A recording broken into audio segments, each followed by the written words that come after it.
The odd light shower also possible towards the west. And northwest England will start Sunday with a mix of cloud and sunny spells.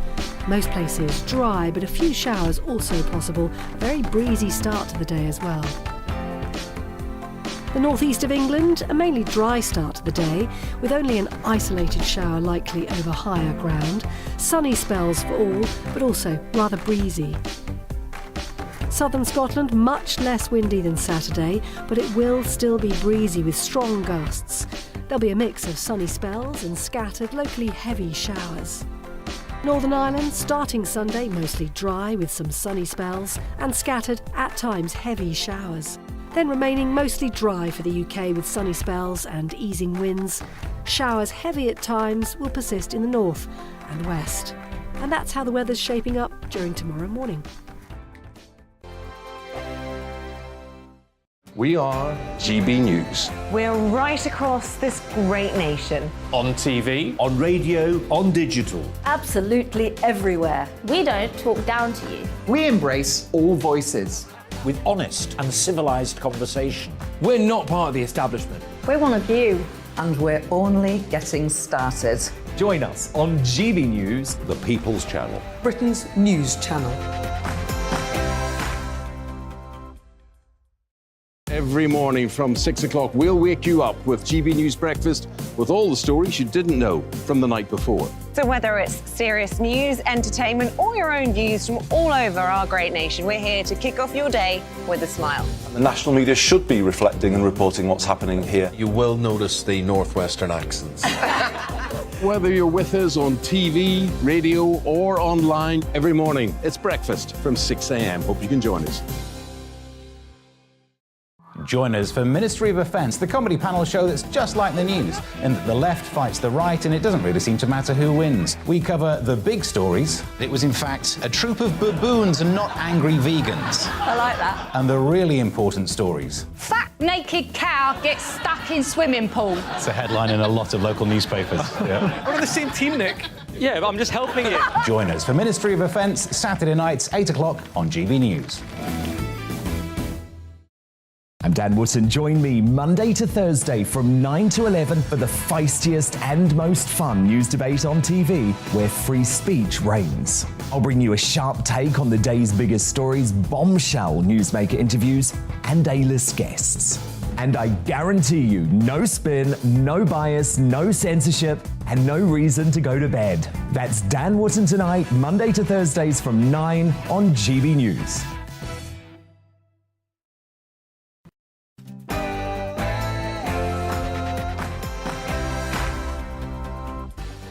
On Mark Dolan Tonight, with an explosion of illicit encounters during lockdown, and with Salford and Manchester declared the most adulterous places in the UK, has adultery become acceptable? Are open relationships the way to go? We'll hear from all sides on that one. Let's hope Mrs. Dolan isn't watching. My Mark Meets guest is British tennis legend Barry Cowan. We'll talk about Novak Djokovic and vaccines. Andy Murray's future, can he win another Grand Slam? Boris Becker in jail. And what about Emma Raducanu? Will she win Wimbledon this year? In the news agenda with my panel, should we do more to deal with dangerous dogs and their owners? Plus, how do you deal with an ex that won't get the message? And do we now expect too much out of life? All of that. Plus, we got tomorrow's papers at 10:30 with full panel reaction and the latest on Britney Spears' wedding in the United States and the fact that her ex-husband turned up. And we'll discuss all of that in the company of the Queen of US showbiz reporting, Kinsey Schofield. But straight after this, in my big opinion, if Prince Charles wants to go political, I will campaign for Britain to become a republic. I'll see you after the headlines with Polly.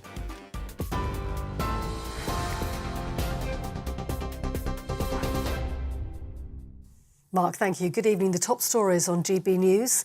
Clarence House says Prince Charles remains politically neutral after reportedly describing the government's migrant policy as appalling. That comes after the High Court ruled the first deportation flight to Rwanda can go ahead On Tuesday, campaign groups are expected to appeal. But the Times newspaper is reporting that a source heard the Prince of Wales say he was more than disappointed by the policy during a private conversation. The Conservative MP John Whittingdale told GB News the plan is sensible. The people who will be sent to Rwanda are young males who are economically active, where there is a shortage in Rwanda. There is not in this country. We have problems being created by the level of migration. In Rwanda, they want to have migrants, and the people trying to get to this country do so because they want to be economically active and to be able to earn money, which they will be able to do. So on the basic policy, I have no great difficulty. I think it meets a number of objectives. In other news, the family of Sean Pinner, who was given a death sentence for fighting Russian forces in Ukraine, say they are devastated. He and another British man, Aidan Aslin, were found guilty of mercenary activities by a court in the separatist region of Donetsk. In a statement, Mr Pinner's family described it as an illegal show trial and said he should be given the same rights as any prisoner of war. Critics of the government's food strategy for England have described a leaked draft as a half-baked blueprint that's flatter than a pancake. They're concerned that key recommendations from a major review are being ignored, including the introduction of a salt and sugar tax to help transform the nation's diet. Campaigners also accused ministers of goading farmers into producing more meat. The White Paper is expected to be published on Monday. The family of a teenager who was killed at his home in Manchester have paid tribute to the boy, describing him as a hero. 15-year-old Jakub Szamiński was stabbed while reportedly trying to protect his mother, who was also injured during the attack. It happened in the Miles Platting area on Thursday night. A 44-year-old man who was known to both victims has been arrested on suspicion of murder. England cricketer Stuart Broad says he's still in shock after a pub that he co-owns was destroyed by fire. The blaze at the Tap and Run in Upper Broughton started in the early hours of the morning, with those in charge saying they're heartbroken but thankful no one was hurt. Nottinghamshire Fire and Rescue Services say they believe it was an accident. Broad is currently playing in the second test at Trent Bridge against New Zealand. You're up to date on TV, online and on your radio via DAB+. You're with GB News, where now it's time for Mark Dolan.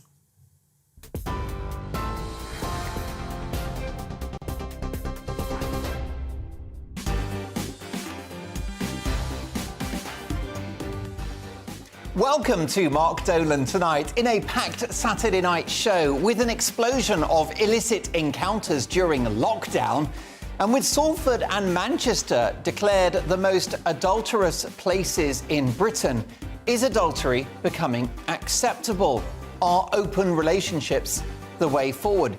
Is it wrong now to have an affair? We'll hear from all sides on that one, including a relationship expert, a reality star, a US family values commentator and an adult movie actress. We've got range on this show, let me tell you. My Mark Meets guest is British tennis legend Barry Cowan. We'll talk about his amazing career, plus we'll talk about Novak Djokovic and vaccines, Andy Murray and his future in tennis, Boris Becker in jail, and the all-important question, can Emma Raducanu win Wimbledon for the United Kingdom this year? We've got tomorrow's papers at 10:30 with full panel reaction, and we'll get the latest on Britney Spears' wedding, plus the fact that her ex-husband turned up and caused trouble.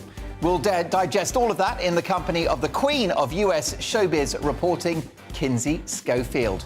In the news agenda with my panel, should we do more to tackle dangerous dogs? And how do you deal with an ex that won't get the message?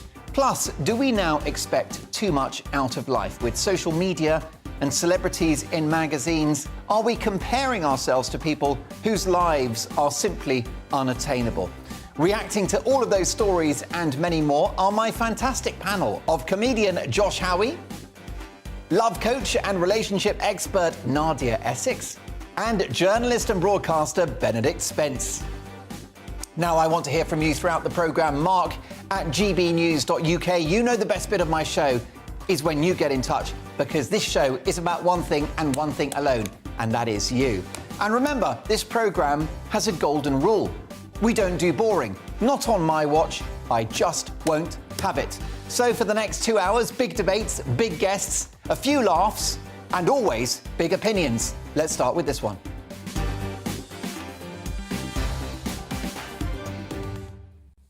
What a right royal mess. Just a week ago, I was on the national television airwaves berating Prince William for his eco-sermon at the Queen's Jubilee celebrations.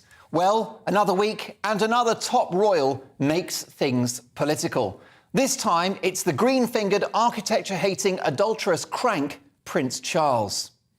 This pompous climate change hypocrite who loves a private jet has been privately complaining about the government's policy of processing illegal asylum applications in Rwanda, calling the policy appalling. Yesterday, it was the producers of obesity-making toxic ice cream, Ben & Jerry's. And what Prince Charles knows about the UK's border policy is about as insightful as Tom and Jerry. I wish somebody would snap him in a trap so we could be done with him. This latest intervention takes the cheese. I couldn't have been more proud to have been on air covering the Queen's Jubilee celebrations last weekend. And the great legacy of Elizabeth has been her dignity, her integrity, and her neutrality. I like this quote from The Guardian's Zoe Williams. She wrote, "Today, in an age where permanently having an opinion is fetishised, the Queen is perhaps the last person whose opinions remain sacredly unknown." Those were the days. So last week, William, a multi-millionaire with a carbon footprint the size of Texas, was lecturing Brits about the environment at a time when millions in this country can't afford to heat their homes or fill their cars with fuel, not helped by William's doubtless beloved green taxes. Let them eat cake and let them pay more at the pump.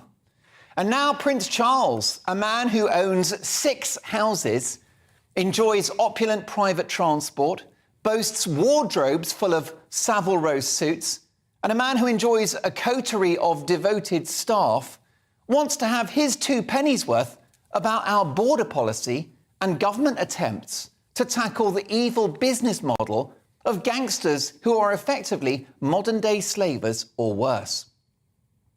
How dare this man, unelected and unaccountable, basically there just because of an accident of birth, stray into this territory. Not so bonny Prince Charlie is someone who will never feel the consequences, societal or economic, of unchecked illegal migration. Now, I'm all for migration. We've always been a welcoming and generous country. But it's got to be done properly and within the law. I know the Rwanda plan is not everyone's cup of tea, and who knows if it will work. But if you're willing to stand by and allow this humanitarian crisis to play out as it is on the channel every day, if you're willing to stand by and prop up the effective sale of human souls via criminal gangs, if you're happy to tolerate the daily ritualistic breaking of the law, these crossings are illegal, that's what I call appalling, well, frankly, you are in the moral wrong space. Not satisfied with pestering government ministers about any number of his pet projects or interfering with modern British architecture, I think it's Prince Charles who's turning out to be a monstrous carbuncle. Why don't you accommodate migrants in some of your mansions, Chaz?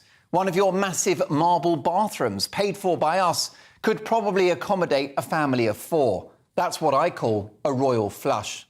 And who gives a damn about the opinions of someone simply lucky enough to have been conceived in the right womb? Read the womb, Chaz, and stay in your lane. The Rwanda plan might be a terrible idea, it might be great, you tell me. But it's not for the pompous prince to comment. And by the way, there may be some unconscious racism among those criticising the Rwanda plan. After all, what's wrong with Rwanda? Is it a terrible hellhole? No, it's a modern, thriving African democracy. In fact, the Visit Rwanda campaign is adorned on the shirts of Arsenal players in the Premier League, for which the Gunners receive millions. I wonder whether there would be such prejudice if asylum claims were being processed in Monaco, California, or the Maldives. Or what about Spain, where the first ever woke US president, Joe Biden, is considering processing illegal US asylum claims exactly there? What? Joe Biden wants to process illegal migrants overseas as well? Say it isn't so. In the end, Prince Charles has proved himself to be a right Charlie.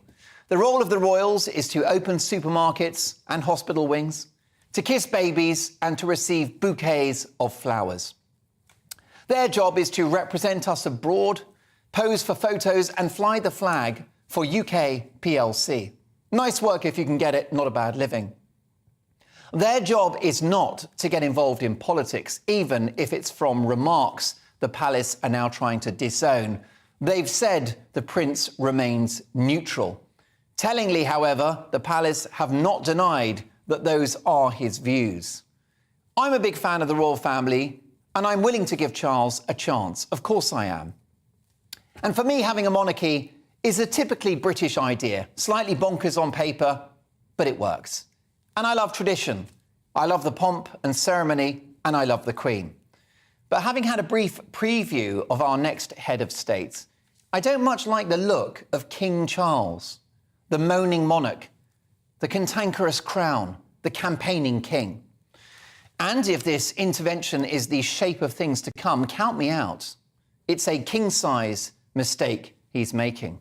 I believe the public, even rabid monarchists who've still got their Charles and Diana tea towels, won't take kindly to being lectured by arguably the most privileged man in Britain. If we're going to have a more political, more woke, more divisive monarchy, on that sad day when we lose the Queen, then with her will go the whole project itself. Not straight away, but over time. If Charles and indeed William persist with these political interventions, I will personally campaign for this country to become a republic. When Charles inherits the throne, he needs to know that he's inheriting a great institution, but a fragile one too. An institution delicately based on public support and consent. And if he keeps being this political and poking his nose into all aspects of government policy, King Charles can king do one.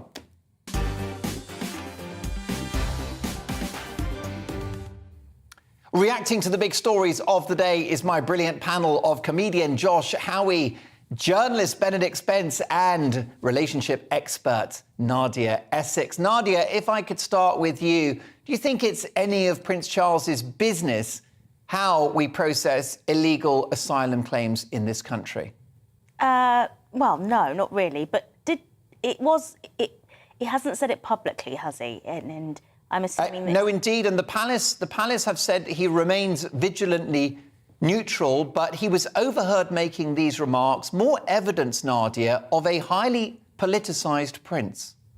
Yeah, I mean, it's going to be interesting because I really think when the Queen does go, he is going to change it up. And like you said, it could be the beginning of the end, maybe, for the monarchy itself.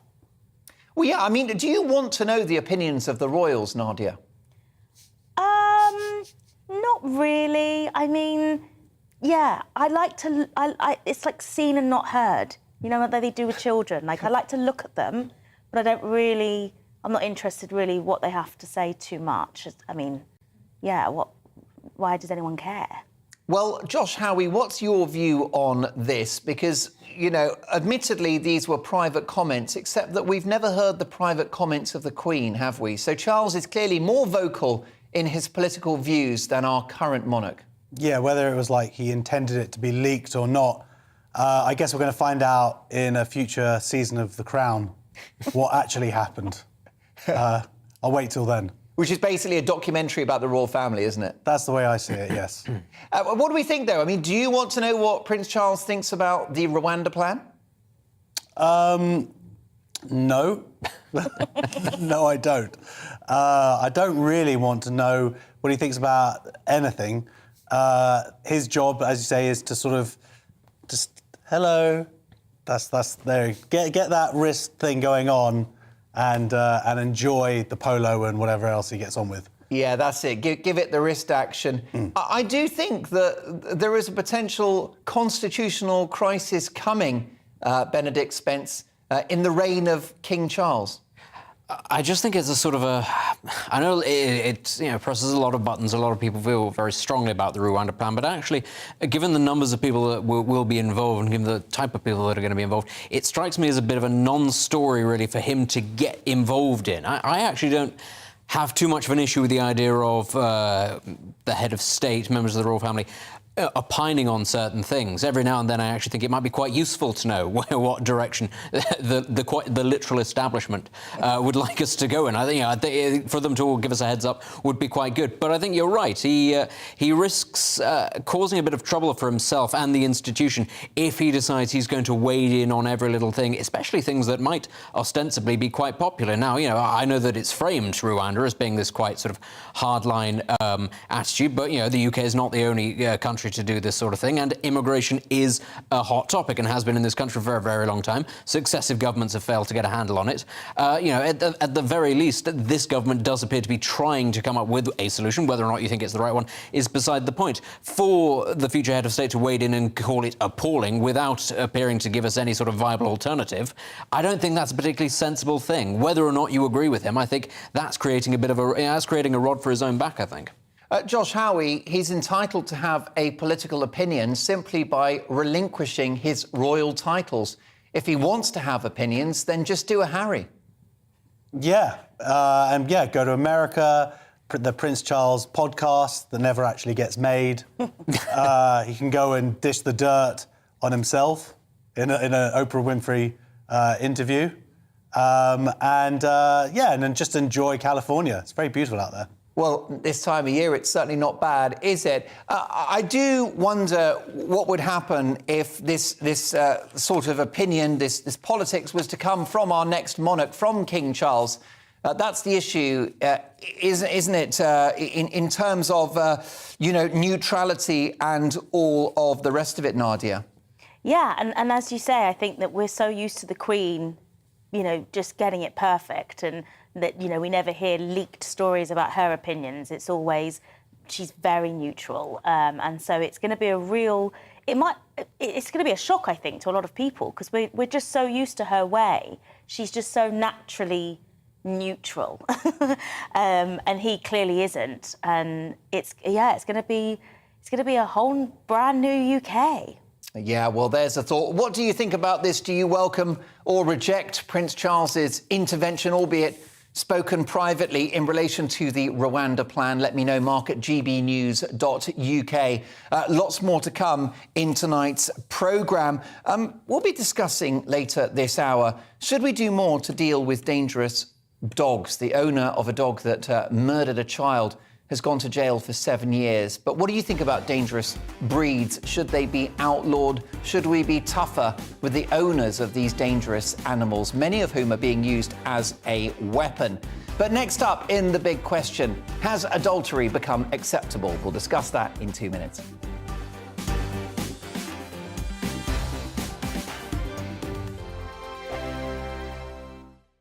We are GB News. We're right across this great nation. On TV. On radio. On digital. Absolutely everywhere. We don't talk down to you. We embrace all voices. With honest and civilised conversation. We're not part of the establishment. We're one of you. And we're only getting started. Join us on GB News, the People's Channel. Britain's news channel. Every morning from 6 o'clock, we'll wake you up with GB News Breakfast with all the stories you didn't know from the night before. So whether it's serious news, entertainment, or your own views from all over our great nation, we're here to kick off your day with a smile. The national media should be reflecting and reporting what's happening here. You will notice the northwestern accents. Whether you're with us on TV, radio, or online, every morning, it's breakfast from 6 a.m. Hope you can join us. Join us for Ministry of Offence, the comedy panel show that's just like the news, in that the left fights the right and it doesn't really seem to matter who wins. We cover the big stories. It was in fact a troop of baboons and not angry vegans. I like that. And the really important stories. Fat naked cow gets stuck in swimming pool. It's a headline in a lot of local newspapers. Yeah. We're on the same team, Nick. Yeah, but I'm just helping you. Join us for Ministry of Offence, Saturday nights, 8 o'clock on GB News. I'm Dan Wootton. Join me Monday to Thursday from 9 to 11 for the feistiest and most fun news debate on TV, where free speech reigns. I'll bring you a sharp take on the day's biggest stories, bombshell newsmaker interviews, and A-list guests. And I guarantee you, no spin, no bias, no censorship, and no reason to go to bed. That's Dan Wootton Tonight, Monday to Thursdays from 9 on GB News.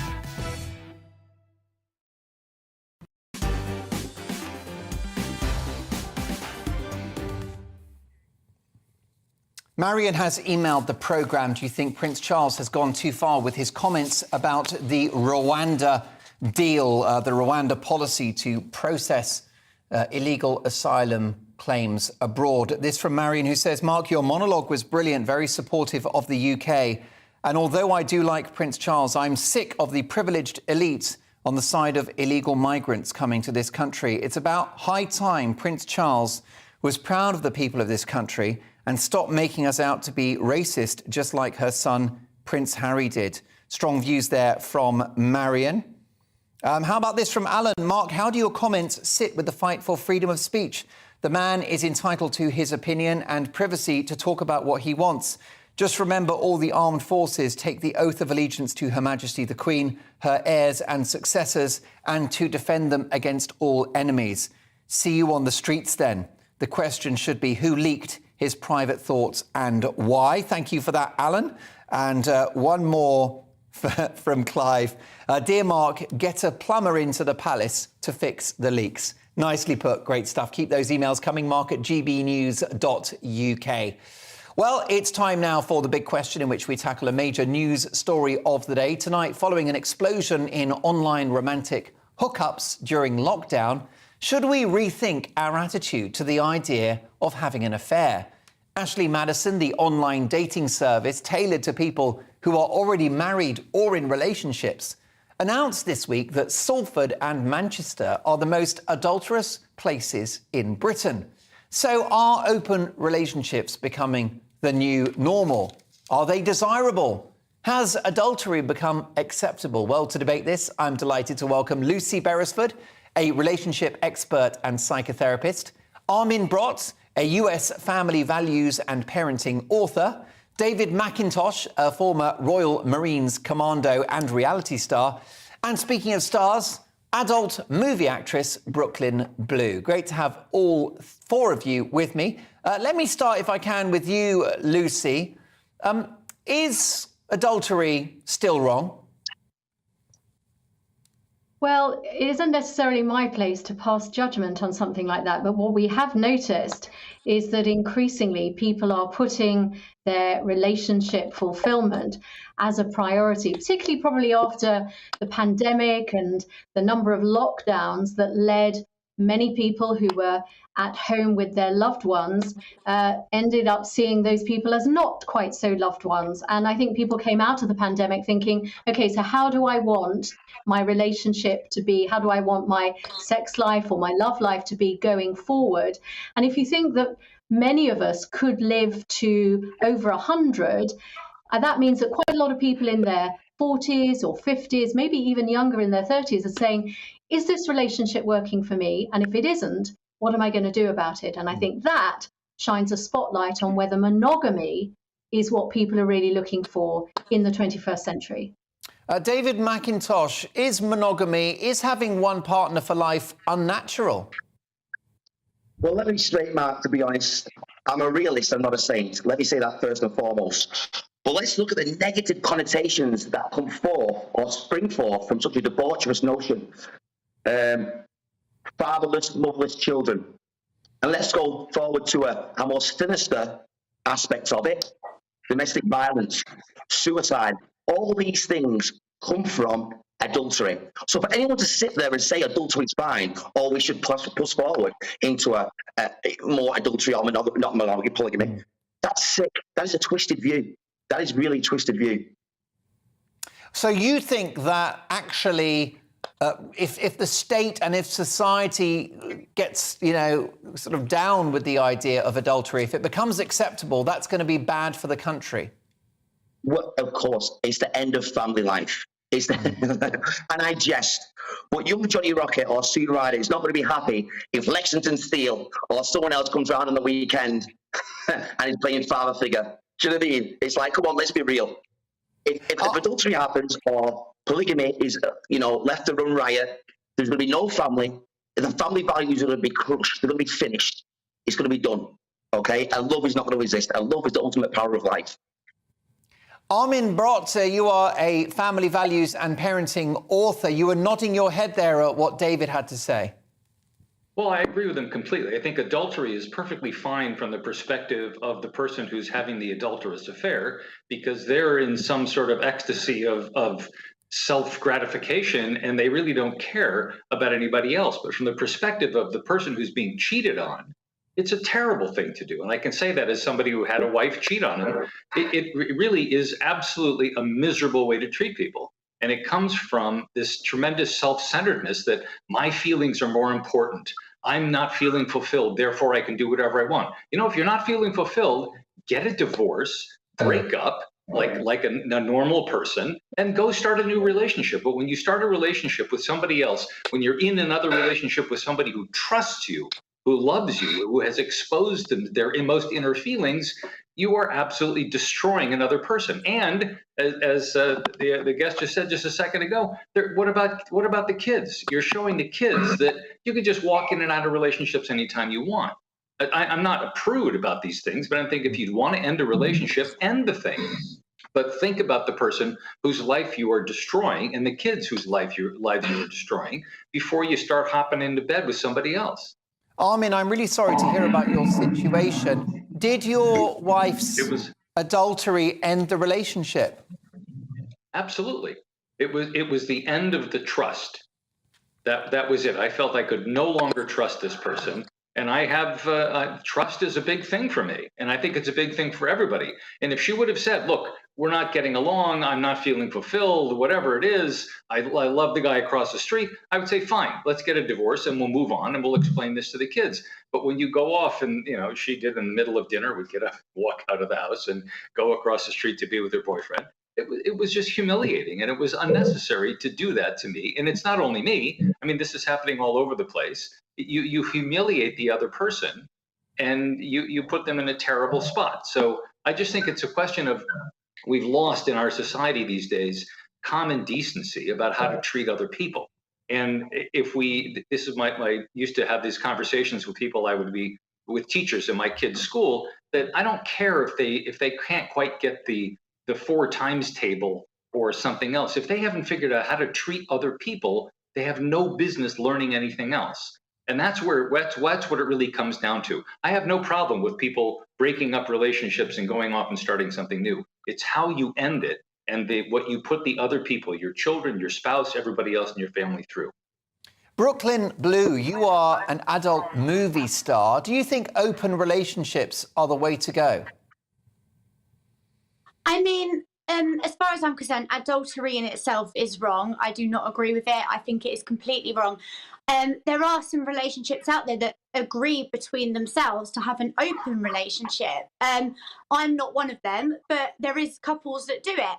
And I think if you as a couple can make a decision between yourself and you agree your own boundaries between yourself, then I don't see a problem with that. But I think each relationship has their own rules and their own boundaries. But to cross other people's boundaries and to cross your partner's boundaries is completely wrong.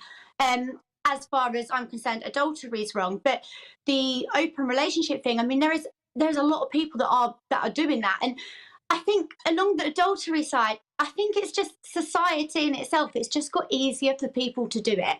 I mean, I like the old traditional value, you know, where years ago people got married and they stayed together forever and they were always just them two. And it was harder for people to go off with other people. Then now you've got social media and you've got this and you've got that, and it's so much more accessible for people to go off and cheat. And it is wrong, and I don't agree with it. And I've been cheated on, and it's horrible. But I think as well as that, people that want to do the open relationship thing, if that's an agreement between them both and they're both happy with that, then there's not a problem with that. But you've got to have your own rules within your relationship, and you've got to stick to those rules. Do not break the rules between your own relationship. But Brooklyn Blue, why does it matter who your partner sleeps with as long as they come back to you at night? I mean, I don't know, because in my relationship we don't have an open relationship at all. So ours is completely closed off. It's just us. But obviously work is different. But I think people that are in open relationships, I mean, I can understand why some of them do it. You know, some people, that is what they're into, and some men can't. I think some men find it difficult to stick to one woman, and women can be the same. And this is why you have, you know, clubs out there where, you know, swingers and all this kind of thing. It does go on. And I think if you have them rules within your relationship and you both agree to that, that could actually potentially stop your partner cheating if you both agreed to that within your relationship. As far as I know, I think that's what I would say on that. But like I said, my relationship's completely closed off, and I don't do any of that. But which sounds bizarre, because I know I do adult movies for a living, so everyone finds that totally strange. But I think that's how it is. Well, Brooklyn, without being too personal about it, what is the difference between adultery and starring in an adult movie? Because if I starred in an adult movie, never say never, I've just got to hit my target weight, I don't think Mrs. Dolan would take too kindly to it. Yeah, I mean, I get asked this a lot. It is, I mean, within our relationship, I've been in the adult industry for 10 years. When my husband met me, he knew what I did and he accepted that. And I go to work and I pay the bills with what I do. And my husband goes to work and he pays the bills with what he does. And on set, we're actors, you know, we are acting out a scene, we're acting out a fantasy. We even have scripts. It is completely different to what you actually watch online. It's very, very different in reality. And I always say, if you like that kind of thing online, never come to a real set, because you'd be severely disappointed in the reality of it. But it's kind of, obviously, that's for us is work, and that's work, and we're both allowed to go and work. However, if one of us was to cheat in our personal life, that would be completely off limits and it would end in a divorce. Lucy, can open relationships work? Well, only if both parties agree. And that's the problem. If you haven't had ground rules, if you haven't had that initial conversation about what the unspoken or uncoded rules are going to be in your relationship, then that will spell trouble. The key question is, can relationships survive infidelity? And my theory is that they can. So I did a TED talk on whether infidelity, should you stay or should you go?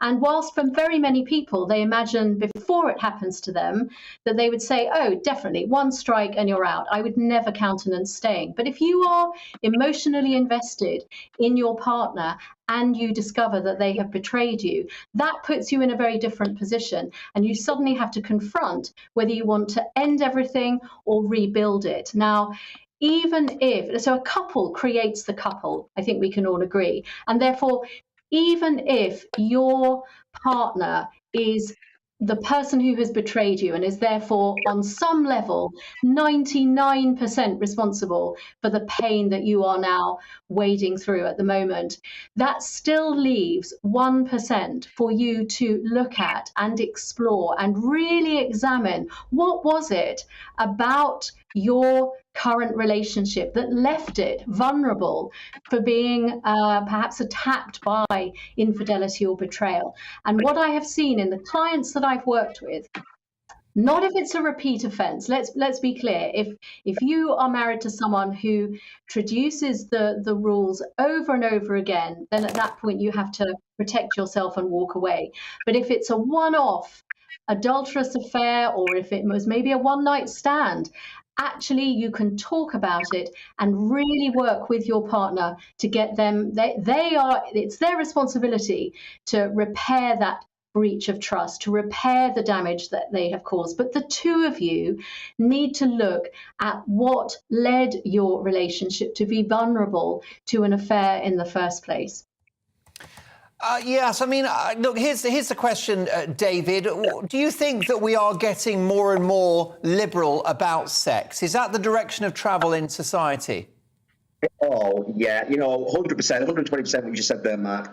Let's only briefly look onto Instagram and Facebook, and the one that sticks in everyone's mind is OnlyFans. Girls are going on online now, and yet celebrities doing the same thing as well, advocating. I'm empowering my sexual self now and taking back my femininity by getting an OnlyFans. Like, hold up a minute. No one will see you naked unless you went on OnlyFans. So now there's 18-year-olds, they're all getting on there because it's easy cash. It's easy. And I'm not going against, sorry, I'm not going to, it's nothing about you, it's nothing about this, about you, but this is becoming a normal society. Women just flaunt themselves, these sites that are taking advantage and showing easy cash. So when that's going on out more, it's just a sign of where times are going. Yes, I mean, David, have you had a few relationships in your life? I've had quite a few. And like I said before, I'm a realist. I'm not a saint. And I think people, when they say they don't mind being open relationships, a lot of them are liars. They like to be in an open relationship only if the other person is being faithful. Well, yeah, that's always the point, isn't it? Armin, you are a spokesman for the Men's Health Network. You're also known as Mr. Dad. Your latest book has become a bestseller. It's called The New Father, A Dad's Guide to the Toddler Years. So tell me about the impact on families of adultery. I think that it tends to destroy relationships. And I think when it creates a situation where parents are getting divorced and where kids are being left in the lurch, or kids are not understanding why it is that their parents are getting divorced, or they're taking an example from this is how you treat women or this is how you treat men, depending on which of the spouses is cheating. I think it sets a bad example, and it causes a lot of trauma for kids. There's no question about it. There's a lot of research about this, that kids of divorce tend to do worse than kids whose parents have stayed together. Obviously, there's cases of abuse and all sorts of other examples that can happen, but on average, kids do better when they have a mom and dad in their life. So I think it's a bad thing for family. But I think Brooklyn is absolutely right, that despite you kind of chuckle when you hear her talk a little bit about her relationship, and it sounds odd, but when you have rules and when you make rules and you stick by the rules, you're just respecting the person that you're with. And when one person breaks the rules, it's a sign of disrespect. And so I think, if you want to have a relationship with somebody else, go ahead. But I think what I've seen in my life, and I haven't done this myself, but I've seen with other people, is that couples talk about an open relationship. There's usually one person who's much more interested in it than the other. And it can change quite quickly when it becomes something, it's just sex. Well, it becomes, maybe it's not just sex, then it becomes an emotional relationship, and then that's a problem. I mean, Brooklyn can say, okay, so the just sex part, you can do that, but if she became suddenly attached to one of her co-stars in an emotional way, I'm sure that would be a problem at home. And so it really messes with the family life. It messes with home life. We are changing. We're a society where marriage is much less common than it was before. What used to be called out-of-wedlock births are much more common than they were before. But despite all that, kids do better. And that's, for me, my perspective, what it's all about when you have a family, is kids do better when their parents are together. And if you are willing to put your own self-interest before your kids' self-interest, and you want to go off and sleep with somebody, think about what you're doing to your kids. Armin Brott, do you think that adultery should be a social taboo, a bit like, I don't know, drink driving? It's hard to say that. I think, I don't know, when I hear about somebody who cheats on his wife, I'm less likely to go out and want to have a beer with that person, just because I don't really support that particular type of thing. It's my own personal views on this subject. I just happen to disapprove of that. I wouldn't do it to somebody else. It's been done to me, as I mentioned before, and it doesn't feel good. And when I see somebody who's willing to treat people badly, and that's just one way of treating people badly, there are all sorts of other ways. I mean, if I were having a beer with a friend who started swearing at the waitress, or treating cut somebody off in traffic and treats people badly, I would want to spend less time with that person. So I think we can't pass laws about this, but I think individuals are going to make decisions about who they want to hang out with and what types of behavior they want to support. David, Ken has emailed the show. What's missing from this discussion is morals. Do you think morality comes into it? 100%. I will say that, Matt. I'm a man of God. And I think society is literally, the moral backbone has become weakened over time. And that's helped up by celebrities, people who are speaking out. A lot of the people, the media moguls and whatnot, the moral compass in them is off kilter. So a lot of young people are looking up to people, and these people looking up to you have got no moral backbone. So who are these young kids when the parents are out working, the parents don't have time to build them up? They're going to YouTube, they're going to Instagram, they're going to watch celebrities. These celebrities, they're not preaching anything of righteousness or solidarity. So it's troubling times, it's very troubling times. Last word on this, Brooklyn. Do you think that we are getting more permissive as a society? Do you think that we should go back to the old days in the 1950s when you chose your partner at about the age of 17 or 18 and you stuck with them for life? I mean, I love the tradition of that. It is such a lovely idea, but I think nowadays it's just so unrealistic, isn't it? And I mean, there is a lot more sort of accessible, sort of like I was saying earlier, the social media, it does entice people more, and it isn't great what's out there. But at the same time, I mean, I think it doesn't necessarily mean that more people will cheat because of how social media is now. I think that if you're a decent person and you're a moral person, you're still not going to cheat no matter what pressures come towards you or what anyone puts on you. You're not going to break that rule. I think if you were going to cheat, you're going to cheat anyway. You don't need Instagram to do it with. Yes, it may be a bit more accessible, and yes, it may still be a bit more out there in your face that you can just access it at a click of a button. But I don't necessarily think that means that more people would cheat. I think that if you're going to do that, you would have found a way to do that regardless of whether Instagram was there or not. I mean, back in like history, I mean, of course, back in the 50s and that, men probably or women probably still cheated. You just didn't hear about it or see it as much, and it was kept a lot more quiet. I think it's, if you're a moral person and you trust your relationship and you have the rules within your relationship and you keep within them rules, no matter what pressures are put on you, it does not mean that you'd break them. I don't think it would necessarily make you become a cheater because it's there in your face. I would just briefly ask you, Brooklyn, why you are monogamous. What's the point? I mean, I'm monogamous. I'm actually confused on that one. You know, the idea that you've just got one sexual partner in your life. Why are you faithful to your husband? What's the point in it, in being faithful? I mean, because we're married, I have my work life and I have my personal life. And my work life, I go to work, I do my acting, I do my job, and I come home. My personal life is completely different. I mean, I have my real life and I have my work life. And obviously we're married in our personal life and we have a very normal relationship in our real life. I mean, our real life is just like any other couple out there, any other married couple out there, and you would never suspect anything else. Armin, what apart from obviously watching your film work, Armin, what is the point in monogamy? Why limit ourselves to one partner for life? What's to be gained? What's to be gained from limiting? I think you have a sense of trust and you build a relationship and you build a life together. It's a bit boring though, isn't it? It's very repetitive. It can be boring, but you can try to do things to spice things up. You can take vacations, you can try different positions, you can, do different kinds of stuff. But yeah, well, all right. But but deciding that you're just going to go off and sleep with somebody else, I think tends to upset the emotional balance of it. And I think it's the emotional connection that really most couples would agree that that's what keeps you going. I mean, couples like, well, my parents are in their 80s and they're still laughing together and everything. They're probably not having a lot of sex, but they've got a lot of shared history and a lot of trust and a lot of understanding. I wish they were, or maybe they are. It's none of my business. But no, well, thank God they did a few years ago, because we've got you to show for it. I'm delighted to say, Armin.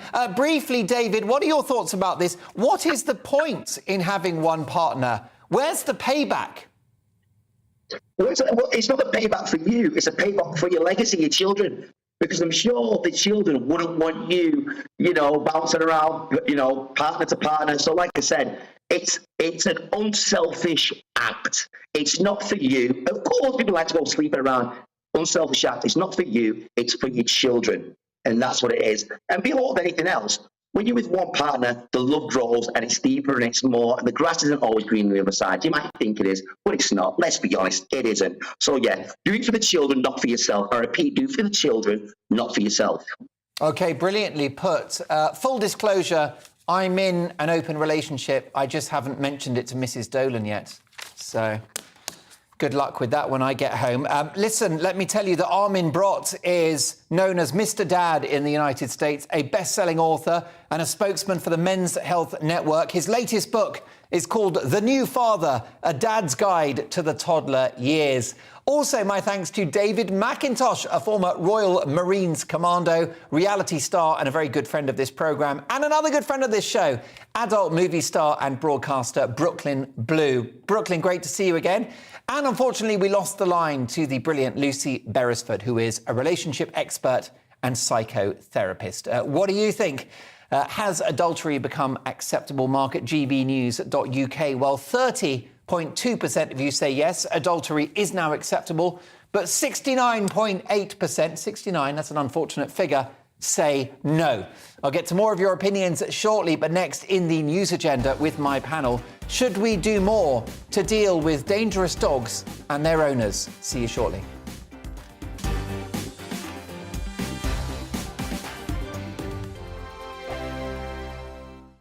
We are GB News. We're right across this great nation. On TV, on radio, on digital. Absolutely everywhere. We don't talk down to you. We embrace all voices.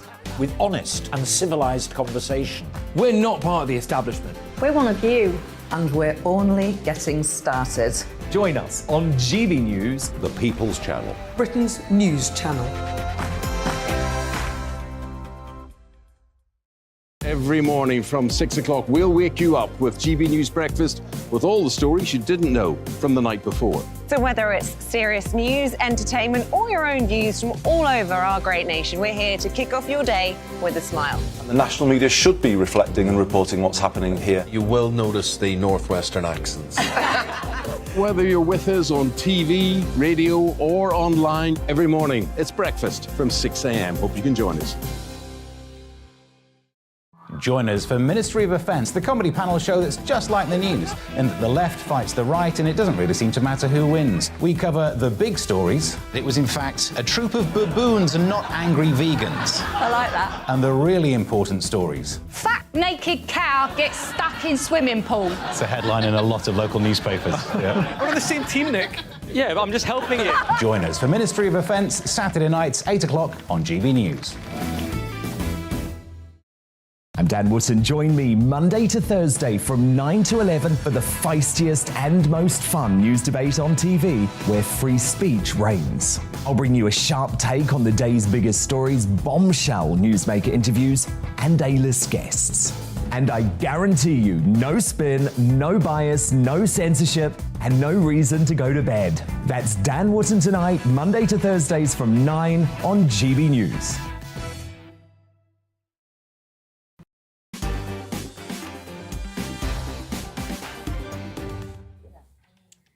A big reaction to our big question, is adultery now acceptable? And how about this from Helena? Why stick to one partner? Why stay faithful? Well, herpes, genital warts, chlamydia, and now monkeypox. Helena, I hope that's not you. If so, take an aspirin. Oh, and that vow you made on your wedding day. I've kept mine for 38 years. Well, Helena, congratulations on 38 years of no doubt happy marriage. And let me say your other half is very, very lucky indeed. Mwah! I will send you a monogamous kiss. Also, we have this from... response to my Big Opinion monologue, all about Prince Charles getting involved in the Rwanda debate. I love Lizzie, says John, but I dread to think what will happen when she departs. Chaz, or Prince Charles, is a no-go if he wants to break our constitution. Is it time to think again over which way to go? Maybe a republic. Well, look, there you go. How about this finally from Barbara on affairs and adultery? Sometimes affairs are more than just sex, especially if your partner is controlling and too serious. It's a relief, maybe, to be with someone else now and again. I've heard. Hear what you're saying, Barbara? Keep those emails coming in. Now, this is a tough story. The owners of a 7-stone American bully dog were jailed for a combined 7 years this week after the animal mauled a 10-year-old schoolboy to death in November of last year. After the sentencing, the boy's mother, Emma Whitfield, revealed that she suffers from horrifying flashbacks of the attack and said that laws against dangerous dogs and their owners need to be strengthened to prevent this type of tragedy from ever happening again. So do we need to do more to tackle dangerous dogs and their owners? Benedict? It's always going to be a difficult thing, isn't it, when, you know, a dog attacks, it is usually small children or sometimes it's elderly people. And, you know, you often hear, isn't it, it's bad owners, it's people not taking care of their dogs properly. And I do tend to ascribe to that because very often, you know, even in breeds that are more prone to violence or anything, actually the vast majority do not end up just savaging people in the street or at home or whatever it is. So I do think it takes a degree of personal control and responsibility. Now, every now and then you will get a situation where a dog just, you know, it flips for some reason. You're not entirely sure why. You know, if an animal goes on instinct, you're not sure what triggers it. And that's always very unfortunate when that does happen. But I do think that this is the key thing that needs to be said, is that certain breeds of dogs require very experienced owners. They require very strong owners. They require a lot of dedicated time and care to actually making sure that the dogs are not themselves easily triggered, that they're not unhappy, because very often it's stress that causes things like that. Yeah, I understand that there's a lot of people who say that they want sort of, you know, bans on certain breeds, and I don't think we need to necessarily go that far. Breeds which are bred to fight. Yes, but I don't think you necessarily need to go that far. But I do think that we could perhaps look at not having them quite as widespread as they are. You know, not everybody needs a big dog like that for protection or whatever it is.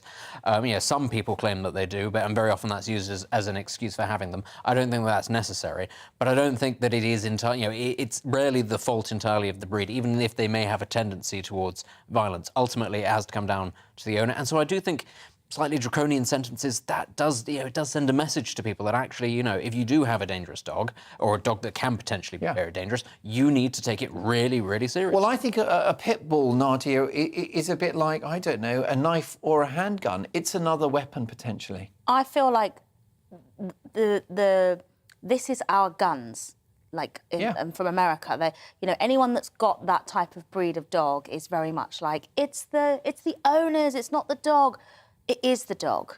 You know, they're dangerous animals. They're dangerous potentially dangerous. They're potentially dangerous. I mean, all dogs are potentially dangerous. You never leave a dog with a child. That's kind of rule number one. I have a dog and a child, and you know, I've got a little pommy poo, and you know, you need to see a doctor about that. Even antibiotics and a strong cream. But even when he was a baby, you know, he's a little sort of tiny little dog, but I would make sure that that they wouldn't be left alone, because you just never know.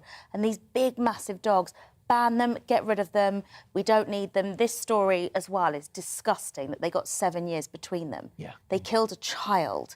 There should be life sentences. Why are they not getting life?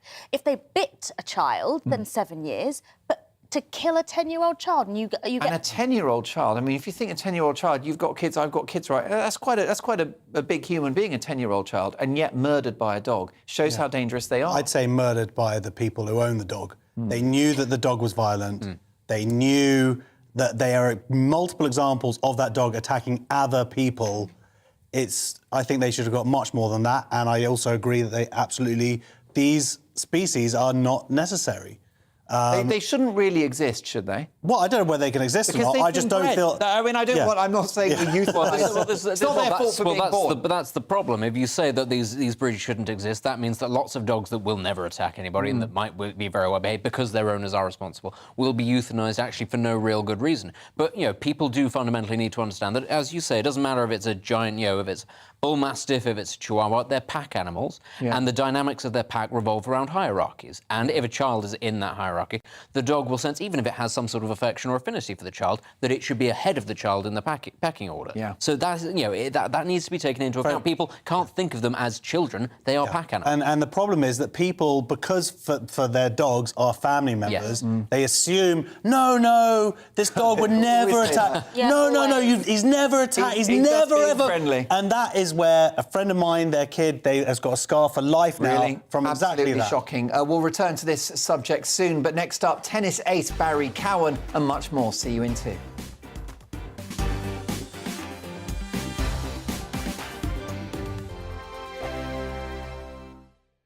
We are GB News. We're right across this great nation. On TV, on radio, on digital. Absolutely everywhere. We don't talk down to you. We embrace all voices.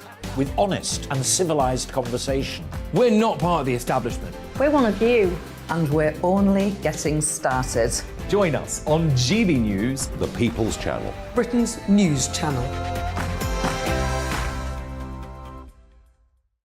Every morning from 6 o'clock, we'll wake you up with GB News Breakfast with all the stories you didn't know from the night before. So whether it's serious news, entertainment, or your own views from all over our great nation, we're here to kick off your day with a smile. And the national media should be reflecting and reporting what's happening here. You will notice the northwestern accents. Whether you're with us on TV, radio, or online, every morning, it's breakfast from 6 a.m. Hope you can join us. Join us for Ministry of Offence, the comedy panel show that's just like the news, in that the left fights the right and it doesn't really seem to matter who wins. We cover the big stories. It was in fact a troop of baboons and not angry vegans. I like that. And the really important stories. Fat naked cow gets stuck in swimming pool. It's a headline in a lot of local newspapers. Yeah. We're on the same team, Nick. Yeah, but I'm just helping you. Join us for Ministry of Offence, Saturday nights, 8 o'clock on GB News. I'm Dan Wootton. Join me Monday to Thursday from 9 to 11 for the feistiest and most fun news debate on TV, where free speech reigns. I'll bring you a sharp take on the day's biggest stories, bombshell newsmaker interviews, and A-list guests. And I guarantee you, no spin, no bias, no censorship, and no reason to go to bed. That's Dan Wootton Tonight, Monday to Thursdays from 9 on GB News.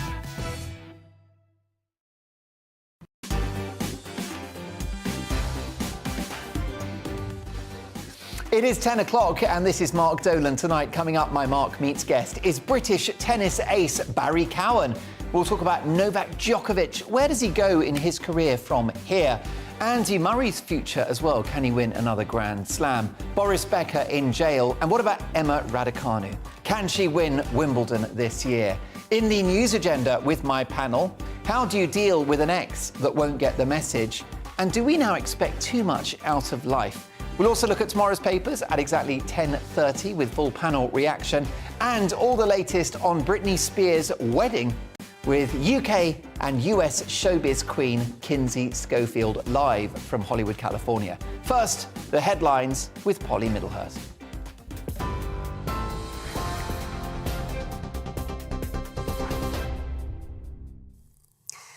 Thank you, Mark. The top stories on GB News this evening. Clarence House is saying Prince Charles remains politically neutral after he reportedly described the government's migrant policy as appalling. It comes after the High Court ruled the first deportation flight to Rwanda can go ahead on Tuesday. Campaign groups are expected to appeal, and the Times newspaper is reporting that a source heard the Prince of Wales say he was more than disappointed by the policy during a private conversation. Conservative MP John Whittingdale told GB News the plan is sensible. The people who will be sent to Rwanda are young males who are economically active, where there is a shortage in Rwanda. There is not in this country. We have problems being created by the level of migration. In Rwanda, they want to have migrants, and the people trying to get to this country do so because they want to be economically active and to be able to earn money, which they will be able to do. So on the basic policy, I have no great difficulty. I think it meets a number of objectives. Well, with the government's Rwanda policy in the spotlight, protesters took action in southeast London as immigration officers tried to arrest a man suspected of overstaying his visa. Police were called to Peckham, where dozens of people had gathered to block a van sent to collect the man. The accused was eventually released on immigration bail. The Home Office says demonstrations like this won't deter officers from doing their job. The family of a man given a death sentence for fighting Russian forces in Ukraine say they are devastated. Sean Pinner and another British man, Aidan Aslin, were found guilty of mercenary activities by a court in the separatist region of Donetsk. In a statement, Mr Pinner's family described it as an illegal show trial and said he should be given the same rights as a prisoner of war. The family of a teenager who was killed at his home in Manchester have paid tribute to the boy, describing him as a hero. 15-year-old Jakub Szymanski was stabbed while reportedly trying to protect his mother, who was also injured in the attack. It happened in the Miles Platting area on Thursday night. A 44-year-old man who was known to both victims has been arrested on suspicion of murder. Critics of the government's food strategy for England have described a leaked draft as a half-baked blueprint. They're concerned key recommendations from a major review are being ignored, including the introduction of a salt and sugar tax to help transform the nation's diet. Campaigners also accused ministers of goading farmers into producing more meat. The White Paper is expected to be published on Monday. You're up to date on TV, online and on your radio via DAB+. You're with GB News, where now it's time to get back to Mark Dolan tonight.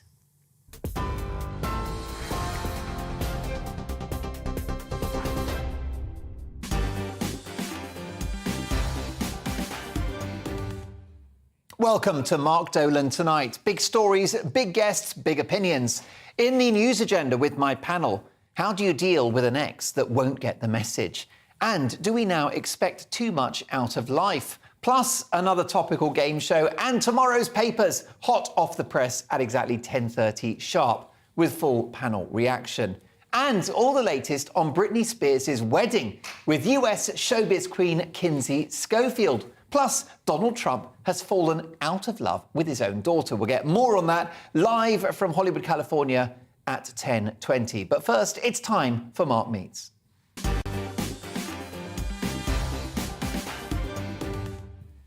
Yes, indeed, it's time for Mark Meets, in which I speak to the biggest names in the world of politics, showbiz, sport, business and beyond.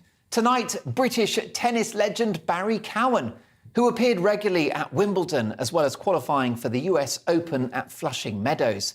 He famously took seven-time Wimbledon winner Pete Sampras to 5 sets at the famous tournament in 2001. He also represented the UK in the Davis Cup. He hung up his racket in 2002, after which followed a long and successful career as a tennis pundit for Sky Sports. And I'm delighted to say that Barry Cowan joins me now. Hi, Barry. Good evening, Mark. Thanks very much for having me. Great to have you on the show. How did you get into tennis? Yeah, well, actually, it was through my parents, and I've got an older brother who's 3 years older, who I was never able to beat. And I think generally, actually, it's the younger sibling that actually has an advantage, because you're always sort of aspiring to beat your older brother. You're punching above your weight. Absolutely. You've got the ultimate handicap. Exactly. And yeah, it didn't. When I did play him, it didn't go down too well. I lost 6-2, 6-love, and I showed my anger. What was the age gap between you and your brother? What was the age gap? 3 years. 3 years. So you'll have been playing, what were you, 10 or 11 years of age when you played him? Yeah. And he was 13, so obviously, physically, I had no chance. But yeah, it's sort of in the sporting genes. And actually, my niece is a really good golfer. So it's And I it's think nice you were to be- into hockey when you were young as well, weren't you? Yeah, I played hockey. And actually, it's one of my big regrets as a tennis player because you have to go sort of full-time very early on. And actually, I think if I had my time again, I wouldn't commit to tennis as early as I did. And you have to give up the likes of hockey and cricket, which I think is a shame because playing other sports definitely helps your tennis. Well, that's right. And when you got into tennis, there wasn't the support for British players that there is now. There wasn't the money, was there? I have to say I had great support. And actually, given how expensive the sport is, my goodness, the sacrifices my parents had to make and the commitment you have to make. So the cost driving you around everywhere to matches? Yeah, and then the harsh realities. I mean, we only ever see, when we're watching Wimbledon, we only ever see the top players. What you don't realise is some of the places I've been to, Mark, my goodness, some horrors. But it sort of makes you. And you either say, right, I'm going to have to be tough. A lot of cheating, especially when I was a junior. Really? Yeah, South America. Oh my goodness, inventing ball marks. What do you do?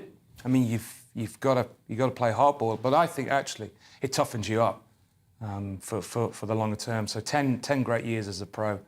I wouldn't want anything else. But it's brutal. It is brutal. And did it come from you or from your parents to pursue the sport full time? I think it's a really good question, and it's something that really frustrates me now, where I would say I was talented, but I wasn't incredibly talented. And I find it hard when I look at other people in sport who have more gift and God-given talent, but they don't have the application. And I think it's a real problem now, actually, with the sort of the iPhone generation. I think people don't have the same levels of concentration. Some don't have the same levels of determination. And then you look at the people who excel. And in my sport, I mean, there's 4 in the men's, in the amazing generation we've had in Federer, Djokovic, Nadal and Murray in no particular order. And then I think some of the other women players, the longevity they've had, Serena Williams and Venus Williams. I mean, people were saying at 24, 25, they're not going to last. They were still winning majors into their 30s. So the will to win, the work ethic, the application... And the physicality. And you think some of that may be missing in future generations? I think currently, yes. I think that's one of the reasons why. As great as... I mean, Nadal's just won his 22nd major and the second this year. And the big question that people often ask, for me, is, well, when is it going to be in the next generation? Well, these guys are incredibly motivated, self-motivation to still want to win. And I think sometimes some of the next generation, sort of the 25, 26, 27, 28, I don't think they have the same powers of focus. It's quite... excuse me. It's quite damning, isn't it? It's a damning... Well, I mean, they are incredible talents. So it's pretty hard to be able to match their intensity. But of course, they've shown the way. So if you're going to beat them, you're going to have to almost work even harder than they do. Well, yeah, I mean, what's going on with Roger Federer? Is he even human? I mean, this is a guy that wins Grand Slam tournaments. He doesn't look like he's broken a sweat. And made quarterfinals last year on one knee. Yeah. I spoke to his coach at the end of last year, and he said, Roger, for 2 years, we didn't even have a proper practice session. No. And he still made the last eight at Wimbledon. But it's not looking good. From what I heard the end of last year, the knee issue he's had. But I think he would definitely want to go out on his terms, I think, to play Wimbledon last year. Yeah. When, obviously, in unfortunate circumstances, his family weren't able to be there. I think he'd definitely make an extra push to be back again. Of Federer, Nadal, Djokovic, Murray, who is the greatest of that generation? Do you know what? It is a question that will continue, and I can't dodge it, can I? I think in terms of elegance and what they brought to the sport, I would say Federer. I think what he's achieved on the court, and I think the way he's carried himself off the court, and I think the general tennis, not the tennis diehards, because there are quite a lot, but there are a lot of tennis fanatics who maybe don't follow it week in, week out. I think they're drawn to Federer. But I would say the best tennis I've ever seen is from Djokovic. I think he will go down. I know Nadal's ahead of him at the moment, but I think he will go down as the greatest player. I still look at his body, and I think he can carry on for another 5 years. The athleticism as well as the craft. Yeah, I mean, and a warrior. Do not write him off. Anyone thinks that, obviously he had a very tough start to the year, but I think actually it might help him in the long run, because it means you never lose the ability to be able to play great tennis. And when you've won as much as those guys have, you never lose the ability to be able to perform under pressure. So I think maybe that period of time away actually might add a few years at the end of his career. It's bad luck for each of them that they happen to be competing in this era, because each of those individuals, Federer, Djokovic, and of course Nadal, you know, they would have been heroes of their own decade, but they all came at the same time. Yeah, or roughly the same time. Yes, but I think actually they probably wouldn't be as good as if the other two weren't around. I mean, probably the one you feel sorry for is Murray. Yeah. Because actually, 3 majors with his talents, incredible achievement. But if one of them had just not been around, he might have been able to get 6 or 7. But I mean, I count myself so lucky that I've sort of followed their progress. First met Federer actually when he was 16. Wow. And he was a great guy then. But no, I'd never thought he'd be the player. If I told you then what we know now, you wouldn't have believed me. No. And, what was he? Was he just another player at that point? He was talented, but believe it or not, he was pretty lightweight, and he was, you know, he had a great feel for tennis, but anger issues that he had to sort of curb. He won Junior Wimbledon, 17, 18, and then took a sort of a little while for him to make that next step. But then, once he obviously had a bit of tragedy in his life, his first coach, Peter Carter, tragically died in a car accident. And that obviously hit him, but I think also maybe gave him a little extra strength. Yeah. And once he won his first Wimbledon in 2003, he became a new Roger Federer. Speaking of Wimbledon, of course, you played at Wimbledon, that memorable match against Sampras. You beat the previous opponent, Mark Hilton, in straight sets. That was in 2001. Tell me about going into the Lawn Tennis Association with your kit bag, with your rackets, and just walking into that iconic venue. What, for the Sampras match or just in general? I mean, just I mean, obviously, I'm sure you've been, you know, you've been in and out of there for many years, but going in as a competitor, getting ready for your next match. Well, it was always a dream of mine. Actually, it was always a dream of mine to play the best player on the biggest stage and play my best match. And I was able to do that. And it was pretty nerve-wracking playing him, because the respect I had, but there was also a little bit of a side story to it that and I think it's a sort of a great lesson that I learned probably a little bit too late in my career. I practiced with him a couple of times before he had to play Wimbledon finals. Ivan Izovich, he wanted to hit the left-hander. So his coach asked me, I said, of course, why wouldn't you? But then the next time I saw him, he ignored me. And when you're a little younger, you think, well, of course, it's Pete Sampras, you know, he's not going to speak to me. But then as I got a little older, for me there was, well, I'm still a pro, and I think you should respect people. Yeah. So when I same thing happened before in 2000, asked me to play, I was in Canada, asked me to hit with him, ignored me the week after the US Open, and I thought, next time I see him, I'm going to force him to say hello, which I did. Yeah. So actually playing Sampras the following year, I think that little moment helped me. I mean, I still had incredible respect, because I still think he would beat anyone on a grass court. Federer, even in his pomp. Amazing. But I think that little bit of help, because when you're at my level, which was between 100 and 200, you're seeing these players on TV, and you're going, I don't know why I can achieve that. So you are a little intimidated. But thankfully, I was able to play my greatest match against him. Unfortunately, wasn't able to win, but I couldn't have done anything better. Yeah, it was an amazing, amazing performance, and you know that you'll always have that story, and you'll always have participated in the Davis Cup at Wimbledon. You've had a long career, you've travelled the world, and you'll have met many pros, of course, played with them, brushed shoulders with them. You'll have known Boris Becker. I guess he was probably retired once you really got into your prime. I think he retired in the late 90s, 98, 99, Boris Becker. Yeah. And what went wrong? This guy is now in jail. Yeah, it's very sad. I've actually worked with Boris at Sky. And I would say, in terms of Boris Becker, the tennis player, I don't think, for me, anyone had more presence than him as a person. Even from the age of 17? Yes. And actually, he openly said, I never lost a match with a rain delay. No. Because in his mind, if he was losing, he could intimidate his opponent in the locker room. Wow. And I think that is always fascinating because in sport, it's kind of but you've got to find a way to try and get one up on your opponent. Any which way. Yeah. Eating the banana slowly, fiddling around with your towel. Absolutely. Doing up your shoelaces. Absolutely. Water bottle and all, which is what Nadal... Bouncing the ball a few times. Exactly. Wow. Take your time. But I think... So is that what they call mind games in football? Is it like that? Yeah. I mean, some obviously bend the rules a little bit further. I think going back sort of Ili Nastase and back then when they didn't have many microphones on the court, now it picks up most of the stuff that the players will say. And that would be essentially, players trolling each other, right? Yes. Sledging, as they call it in cricket. Yeah. I mean, it still goes on. I mean, look at Nadal. I mean, he will keep his opponents waiting.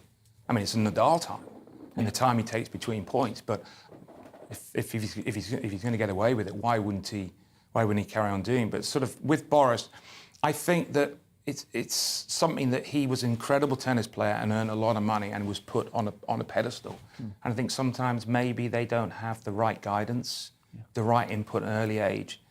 And I guess for it's such an unfortunate situation that's happened that, one bad decision leads to another, and then, obviously we find the position he is in at the moment. Too much, too young? Yes, but he's earned that. It's very difficult to say, well, you don't deserve it when he's won Wimbledon at 17 and defends it the year later at 18. What about Djokovic, who did not reveal his vaccine status, which meant he was not able to participate in the Australian Open? We are where we are. We appear to be, mercifully, at the tail end of the pandemic. Will his career be damaged by this little issue, this little bump in the road? Honestly, Mark, I think Novak's at a stage of his career now where I don't think that is the most important thing in his life. I think the most important thing in his life, and again, I think he's always had, I mean, here is someone who doesn't leave any stone unturned. What he puts into his body is 100% what he knows. And I think for Djokovic that he was obviously put in what he felt was a difficult situation. And it wasn't about getting major number 21 or major number 22 or Nadal getting ahead of him. It was about what he felt comfortable in, and time will tell whether, that was the right decision or the wrong decision. But as I go back to what I said 5 minutes ago, it's my belief that he will have the most majors. I know Nadal's ahead of him at the moment because I see someone who is still got the desire and in incredible shape. And how about Emma Raducanu, the great new hope for British tennis? First of all, will she make Wimbledon this year? Because I think she's carrying a knock, isn't she? It looks like she will. Fingers crossed she will. And it's been an absolute whirlwind last 12 months. And I think she has made some poor decisions in terms of firing coaches. But if you'd said to Emma 12 months ago, this is your year and this is what's going to happen, and you said that to anyone, this is what's going to happen at 18 years of age, they would have said, please, where can I sign? Yeah. So I think last 16 at Wimbledon, the US Open, which was extraordinary to win 10 matches from qualifying without losing a set. But I think... Flash in the pan, or can she do it again? Have we got a long career here? Well, I would say from what I saw at the US Open, here's someone who has incredible mindset, is very tactically smart, but her level right now, for me, is not what her ranking is. My belief, and it's just my opinion, there might be other people that disagree, but I think her ranking is around about 50. So her loss at the French Open to Sasnovich, if Emma had won that match, that would have been a great result. My concern will be that at age 18, age 19, when I look at the other players that have dominated in our sport across the men's and the women's, consistently they have coaches for that period. Those are the most important period of their career, 3-4 years. They have the same coach. And she's had too many coaches. And until she gets that sorted out and works on her game, and then the combination of her tennis improving along with her mindset, I think we'll be in pretty safe hands. But if she doesn't sort it out, the longer it goes on, the harder it will be for her to come back and achieve what she did at the US Open. from a man who's been there and has got not just the T-shirt, the racket, the balls, the lot. Listen, great to have you on the show, Barry. Do come and see us again in the studio soon. Barry Cowan there, British former tennis ace and now top Sky Sports tennis pundit. Lots more to come. All the latest on Britney Spears' wedding. We'll discuss that with the Queen of US showbiz and Hollywood reporting Kinsey Schofield. Plus, trouble within the Trump family. Donald versus his daughter. Find out why next.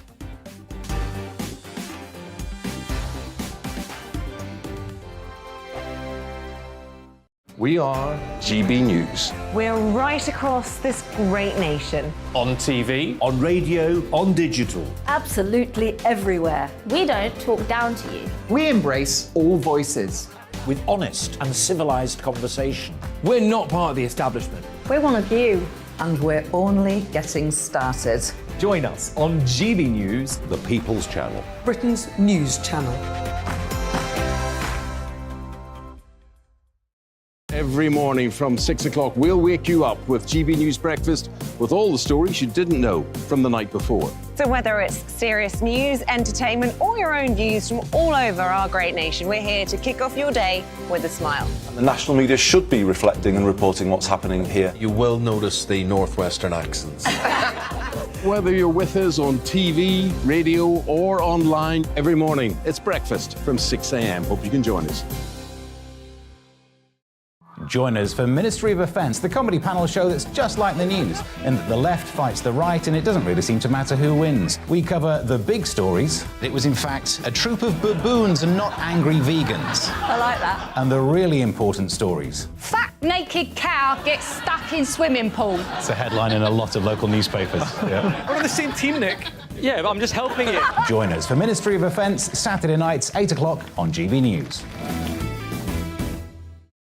I'm Dan Wootton. Join me Monday to Thursday from 9 to 11 for the feistiest and most fun news debate on TV, where free speech reigns. I'll bring you a sharp take on the day's biggest stories, bombshell newsmaker interviews, and A-list guests.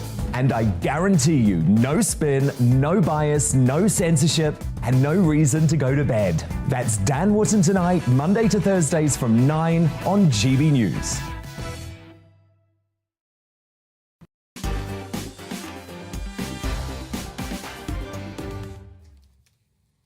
It's time now for US News with the Queen of US showbiz, royal and political reporting, Kinsey Schofield. Hey, Kinsey. Goodness, I missed the studio. It was just a week ago that I was there with you. That's right. And you know what? We've not cleaned the sofa since you were here because it still has your aura about it. How was your trip back to the States? I'm hoping first class. You know what? I couldn't wait to talk to you about this. How great and beautiful your country was, how united the country was in celebrating Queen Elizabeth. I wake up on Monday and it's like, we got to get rid of Boris. I was like, whoa, what 24 hours can do in the UK? But the trip was amazing and I was so happy to see you. Your observation about the politics of this country are absolutely resonant. Couldn't agree with you more. Well, let's start about politics in America, Kinsey, because Donald Trump and his daughter have not been seeing eye to eye. Tell me more. This is a tricky one. You know, this is one of the most famous families in America, incredibly united throughout all of their political campaigns. Ivanka had an entire brand herself. You could go into a Macy's or any of these high-end stores in America and purchase her shoes and her dresses. But once she aligned herself with her father's presidential campaign, she lost a lot of opportunities professionally. So she has sacrificed a lot for her father. She was, Congress is investigating the January 6th insurrection. Both her and her husband were interviewed, and she did not necessarily give Bill Barr, who was the Attorney General and is one of Donald Trump's least favorite people, she didn't give him a bad review. She said after discussing or hearing him talk about the election results, it affected her perspective on whether or not Donald Trump was the winner of the 2020 presidential election. So it wasn't necessarily a bad report. Now, this fired up her father, who said that she was checked out by then. This was his response on his social network, Truth. He said that she was checked out by then. She was not included in any of the election results. She was not included in the information that he had. And he said Bill Barr sucks. Well, who knew? Look, it's obviously very dramatic in Washington. On more positive news, Britney Spears has found love and now, hopefully, a lifelong commitment. She got married this weekend. Isn't that so exciting? And she had a beautiful wedding. We got to see it on her Instagram. Floral arrangements everywhere, floral walls. Selena Gomez was there, Drew Barrymore, Madonna. I don't know if you remember that infamous kiss in I think it was it 2003, where Britney and Madonna kissed. They redid the kiss at the wedding. Wow. I know. Madonna's got to find a way to insert herself. You know how she is. Paris Hilton was there. She turned down a DJ gig with Joe Biden the same day to make sure she was at Britney Spears' wedding. But that wasn't the most salacious part. Britney's ex-husband of 55 hours, Jason Alexander, they married in 2004. He snuck onto her property, live streamed it on Instagram, kept telling everybody that he was personally invited and asking where Britney Spears was, and was arrested for trespassing, vandalism, and battery because he got into a physical assault with some of Britney's security guards. Oh my goodness, can you imagine the chaos? This poor woman, she's just trying to have the happiest day of her life, and her crazy ex shows up and, wreaks havoc. It's not great. Let's bring my panel on on this conversation if we can, because I'm delighted to say we've got Benedict, brilliant Benedict Spence. We've also got Josh Howie and Nadia Essex. Nadia, you're a relationship expert. This is an example of an ex that just won't get the message. Yeah, I mean, he sounds deranged, and it sounds really scary, actually, because multiple times he's trespassed in her house. He's been a real nuisance to her and her now husband. And of all the days that you just want things to go smoothly, it's a wedding day. And I don't know, when was the last time we had a proper wedding crasher? This is big news, I think. Well, it is indeed. I mean, this is a big relationship issue, isn't it? I mean, you see this in Hollywood, the exes that won't go away, Kinsey. I mean, yes, but not to this extent. Britney is extremely protected right now, and people, I don't know if you've seen recently Lance Bass, who was very close to her. Is in the band NSYNC. He said that she still has this wall around her, that it's really hard to get back in touch with her because she is still super protected. So the fact that this man was able to get on her property and was able to get close enough to her, it's really quite frightening. Yes, I mean, Josh Howie, I know you would do that for Mrs. Howie, of course you would. But it's not a good look, is it? The ex that won't get the message turns up at the wedding. I mean, I'm shocked. Jason Alexander, I've been a big fan of his ever since playing George in Seinfeld. So I think you might have mixed that one up slightly. That could be mistaken identity. Really? That's Jason Alexander, isn't it? I think it's another one. There are two Jason Alexanders. Same name. Oh, yeah. That makes more sense. But it's not the short, fat, bald, funny one, sadly. No, then I thought I had a chance. Benedict, I mean, it's very ungallant behaviour, isn't it? And as Kinsey said, quite frightening, actually. I mean, often when it comes to sort of in the United States, sort of Hollywood or show business relationships, things often, when they do tend to end quite catastrophically, as we've seen recently with the Depp Heard fiasco. But I think just more broadly, actually, the idea of people finding themselves in places where they shouldn't be, again, in the United States, what with the shooting that recently happened in Uvalde, or the other day when Supreme Court Justice Brett Kavanaugh had somebody approach his property supposedly with a weapon. It's rather an unsettling aspect of life in the United States. This might not be entirely true, but it's certainly the impression that I get, that you often do seem to have individuals either, well known to somebody like Britney Spears or completely unknown. It just seems to be a fact of life that very frequently you can have somebody who is a bit of a wrong-un getting a little bit too close for comfort to somebody who is quite important or quite vulnerable. It just seems to be happening on quite a regular basis over there. Too right. A quick word on Justin Bieber, who's not well, Kinsey, the pop superstar. Yes, unfortunately, Justin told us via Instagram that he has Ramsay Hunt syndrome. So 50% of his face is paralyzed. It attacks the nerves in your face and your ear. So he's had to temporarily suspend some of his concerts. And he logged on to Instagram to apologize to his fans, let them know what's going on.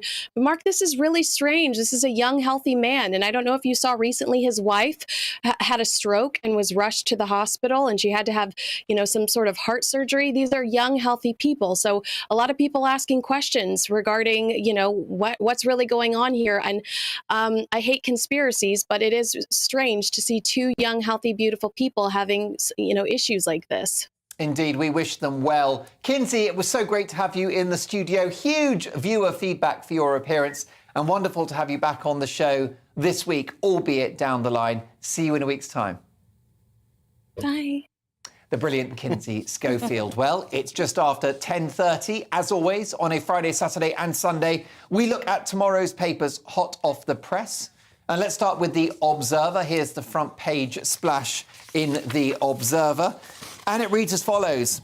Johnson faces rural fury over post-Brexit food strategy. Boris Johnson's hopes of surviving as Prime Minister have been dealt a serious blow after farmers and environmentalists condemned his government's post-Brexit food strategy as a disaster for people in the countryside, with less than 2 weeks to go before a key rural by-election. Also, families broken by unregulated court experts. Mothers are having their children taken away by court-appointed psychological experts who are unregulated and do not have the necessary qualifications. This, according to the Association of Clinical Psychologists UK. OK, next up, where shall we go, Faye? Let's have the Sunday Telegraph. Tories at war over calls to cut taxes. Government division over tax cuts was laid bare last night, with sources close to the PM clashing over demands for immediate action. Responding to mounting calls from MPs and ministers for urgent tax cuts to tackle the cost of living crisis and to boost growth, one source told MPs to grow up and stop behaving like they were in nursery school. The source close to Boris Johnson said, "This isn't the government has had a rubbish week. We need a reset, cut taxes. This isn't nursery school. This is grown-up politics. This is government." Well, there you go. Also, Iran dangerously close to getting the bomb, and agency staff may be used to break Marxist union strikes. Next up, the Daily Star Sunday. Convicts doing community service told to work from home and make a scarf. Nitwits, say the Daily Star. There's a story there about cons being asked to knit, ties, jumpers, scarves and all the rest of it. You couldn't make it up. And how about the Sunday Express? Let's take a look at their front page as well. Stay out of politics, Charles. That was the theme of my big opinion monologue, which you can now see at GBNews on Twitter. As the Prince of Wales is reported calling Priti Patel's Rwanda migrant scheme appalling, MPs and royalists warn him stay out of politics. Prince Charles last night warned not to meddle in politics after reportedly having branded the government's policy to send migrants to Rwanda as appalling. Members of Parliament and royal experts rounded on the heir to the throne and urged him to remain politically neutral. And for now, those are your front pages. And let's start, shall we, with this issue about taxes. Josh, do you think that the government should cut taxes in order to boost growth and tackle the cost of living crisis? Yeah, I mean, this is partly a position that they've got themselves into. It is slightly disconcerting that the first time in my life in 20 years that I've actually got a decent job at GBNews and now I'm getting taxed. Well, that's right. Loads of it's going in tax. You are the star of Headliners, which is a very high-paying gig. Huge money. You're one of the big stars of TV. Not as much money as you think. It's all paying back this lockdown stuff that I didn't get any money for. Yeah, you're basically paying for the Nightingale hospitals and Test and Trace. Yeah, exactly. All of that burnt. Can I personally, on stuff. behalf of all taxpayers, can I thank you for your money? You're welcome, everybody. It's really appreciated. Yeah, I mean, the bottom line is that the issue with taxes, there's a sweet spot, isn't there, between the redistribution of wealth and taking care of the poorest in our society, and taxes that hit a level that are damaging. Yeah, to basically the economy. anyone who earns more than me should be getting taxed a lot. Well done. And then we're all good. Me and lower. The problem none. is, the Chancellor is between a rock and a hard place because we've got this has been coming in the post. National This has debt. been becoming in the post for a while now. Those lockdowns, people not working, furlough, all that stuff, it's just been building up, building up. This is obviously terrible timing because you've got cost of living going up. So everybody is just getting absolutely squeezed. Yeah, I mean, Nadia, who would be Chancellor right now? Oh, not me, that's for sure. Like you said, it's a situation they've got themselves into. You know, they've been the government for a decade. So, this, like you said, it was in the post, it's coming, like the sort of car crash that's waiting to happen. We're watching it play out in front of our eyes. Yeah. And it's just, again, it's just such a shame because it's always the sort of poorest and most marginalised, and especially when you hear about how much money is wasted. That's my problem with the government. You've got the track and trace, test and trace. £34 billion. Yeah, and they've just spent, the Met Police have just spent 50 million on a new 888 telephone number. Okay. Stop What, wasting. is that like a sex chat line or something? Well, Is that for like hot cops or what is that? Don't make me learn a new telephone number. Yeah, well, that's it. I've barely got 999. 888. Yeah, apparently. Well, that was the number What if you ring the wrong one and you're after the sex line, you get the emergency, So what do you get or vice versa? What do you get when you call 888? So I think it's supposed to be to. Hello. Yeah. Should we see? I don't know. Mark, you want to speak to Mark? Oh, no, later. Is 888 for recording hate crimes or something? I think it's more definitely for... call that. I think it's more for like women on the streets in trouble. I think it's supposed to be a sort of like a woman helpline type vibe. But 50 million on a new number? I mean, it's the waste. Stop wasting the taxpayers' money and start actually using it well and properly. Yeah, we'll have to find out what this 888 number does. But Benedict, I mean, it's a nightmare really for the government, isn't it? Because we've got over 2 trillion quid's worth of national debt. We've got a deficit, which means more is going out than is coming in, which will be with us for several years to come. So even just paying the basic bills involves borrowing. Yeah. So the issue is, how do the public sector get their pay rises? How do we help people with their energy bills? How do we cut taxes? How do we do all of that in one fell swoop with a broke country? The key thing, I think, is that nobody's going to get a pay rise, and actually people shouldn't expect pay rises because that's just going to end up feeding into inflation. And this is where the questions around lowering tax do come in. How do you get more money into the pockets of ordinary people if you can't feed more money into the economy because that leads to inflation? Well, you cut taxes. And the issue with this is, of course, and a lot of people are complaining about it because, of course, the NHS is in a very difficult situation. It's got huge backlogs and that requires money. Right. The problem is that this Conservative government has created a situation where increasingly people are very reliant on the state. Many people would say that's very unconservative. That's neither here nor there at this point. It is where we are. A lot of people are very, they rely on it a lot. And I think the issue is there are going to have to be some very difficult decisions made in terms of actually what it is that the state can continue to fund in the short to medium term, because the issue we have here is if we continue to tax everything quite to the levels that we are, we're going to choke off the economic recovery that we do need. Because let's be honest, right now, we talk about a cost of living crisis. It's not. It's a financial crisis, as it was in 2008. I mean, obviously for different reasons caused it, but it is nonetheless a financial crisis. A recession is coming. We need to approach it in those terms, and that will mean more money needs to be spent, and that means ordinary people who, as we've already touched upon, are going through a very difficult situation. Lots of businesses are already, still struggling as a result of the pandemic, sort of the knock-on effects of that, and that ultimately is the balancing act that the government needs to do. Can it continue to print money to pump into the system? No, that's very damaging. So what can it do? It has to say, these are some things that we can no longer continue to fund to the level that we have done, and this is what we're going to end up cutting in order to mean that we don't take so much money in tax so that ordinary people can put themselves you're dancing around it in your characteristically elegant way. Benedict, I think the word we're talking about is austerity, isn't it? It is. Is it time for Austerity 2, the worst sequel since The Hangover 2? Did austerity ever go away? Well, it might be back with a vengeance. Yes. I mean, how many jobs has George Osborne got at the moment? I mean, as long as it's not 6, then he's all right. He's got space, he's got spare time, and as you've pointed out, nobody wants to be Chancellor right now. But I bet George Osborne would quite fancy being back in number 11. So why don't we wheel him back? You know, he was very keen on that sort of thing. Yeah, ultimately, I think that is the end result. It's going to have to be austerity, not on everything, but there are going to have to be certain areas of public spending that we cut down on in order to allow people to help themselves. It's not nice, but those are the difficult decisions that you have to make.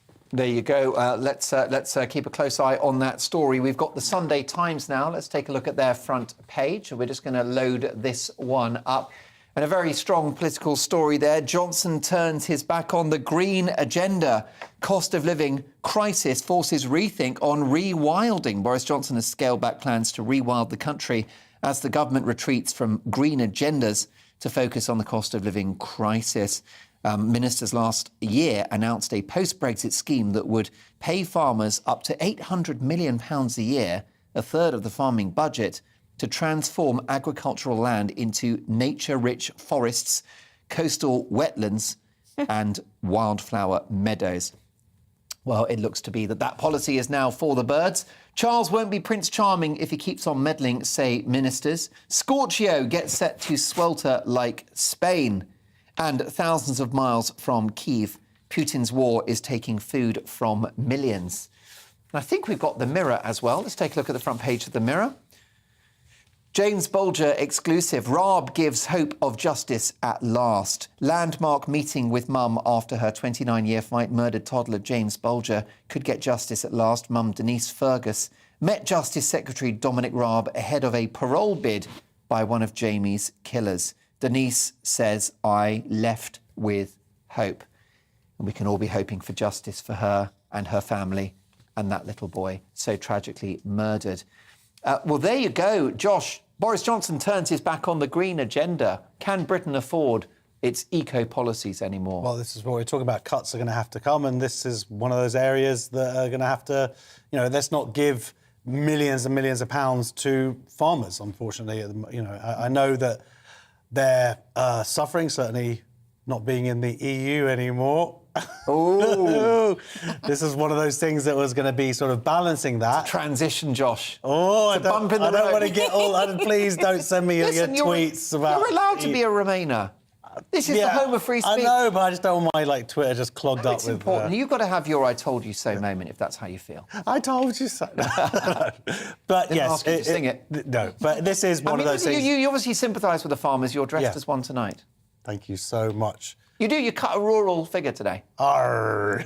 Is that how You've never been to the countryside. That was my Johnny Depp impression. Slightly different line of work there, which we might all have to engage But what with. about the overall eco-agenda? So the green taxes, levies on energy, for example, up to 25% of people's electricity bills are paid via a green levy. It's the same. Nearly half of that pound, the £2 at the pump, are going back to the government. So it's a tricky one. People now, it's really biting. It is having a proper impact. The energy, the petrol, all these things. Whether the government can or are willing to take a look and go, wait a minute, we're going to help. Because, of course, last time they cut petrol, then no one actually passed that on to the consumer. Do we or some people didn't. Does Boris ditch net zero to save the economy? It's... is he still going to be here? Politician's answer. Yeah. What would you do? What would I do? I would... I know you want to be a farmer, but if you were Prime Minister, what would you do? I think we've got to take care of people now. Right. And I do think that there, of course, it's the balancing between long-term planning and immediately dealing with the stuff in the moment. And fortunately, I'm just a lowly old comedian.